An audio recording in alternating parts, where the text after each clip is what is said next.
வணக்கம் voice of my politics நேயர்களே. வருகின்ற 2026 சட்டமன்ற தேர்தலில் திமுகவை வீழ்த்த தேசிய ஜனநாயக கூட்டணியை பலப்படுத்த வேண்டிய அவசியத்தை அறிந்துள்ள மத்திய அமைச்சர் அமித்ஷா, தேமுதிக, பாமக, நாம் தமிழர் ஆகிய கட்சிகளுடன் அவரே கூட்டணி பேச்சில் ஈடுபட்டுள்ளார். இதற்காக அக்கட்சிகளின் எதிர்பார்ப்பை கேட்டறியும் முயற்சியில் அவர் இறங்கியுள்ளதாக தகவல் வந்துள்ளது.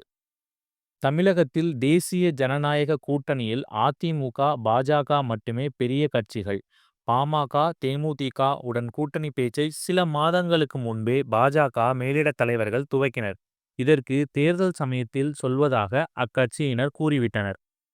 அதே சமயம் தேமுதிக, பாமக, ராமதாஸ் தரப்பினருடன் திமுக கூட்டணி பேச்சு நடத்தி வரும் தகவல் பாரதிய ஜனதா மேலிடத்திற்கு தெரிய வந்துள்ளதை அடுத்து தமிழகத்தில் தேசிய ஜனநாயக கூட்டணியை வலுவானதாக்க மத்திய உள்துறை அமைச்சர் அமித்ஷா நேரடியாக களமிறங்கியுள்ளதாக கூறப்படுகிறது. இது தொடர்பாக அவர் தமிழகத்தில் உள்ள தனக்கு நெருக்கமான நபர்களிடம் சமீபத்தில் ஆலோசனை நடத்தியுள்ளார். இப்போது அமித்ஷாவிடம் அவர்கள் கூறியுள்ளதாவது: பாமக, அன்புமணி, தேமுதிக, நாம் தமிழர் ஆகிய கட்சிகளை சேர்க்க அதிமுக முயற்சிக்கிறது. ஆனால் அக்கட்சிகள் பழனிசாமியை நம்ப தயாராக இல்லை. ஏனெனில் முந்தைய தேர்தல்களில் கூட்டணி கட்சிகளுக்கு அளித்த வாக்குறுதிகளை பழனிசாமி நிறைவேற்றவில்லை. கூட்டணியில் சேரும் கட்சிகள் தொகுதிகள் மட்டுமின்றி தேர்தல் செலவையும் எதிர்பார்க்கின்றன. அதனால் நீங்கள் அக்கட்சிகளிடம் பேச்சு நடத்தினால் அக்கட்சிகள் கூட்டணியில் இணையும் வாய்ப்புள்ளது என்று அவர்கள் கூறியுள்ளனர். இதையடுத்து டிசம்பரில் தமிழகம் வரும் அமித்ஷா அந்த கட்சிகளுடன் இறுதி பேச்சுவார்த்தை நடத்த இருப்பதாக பாஜகவினர் கூறுகின்றனர்.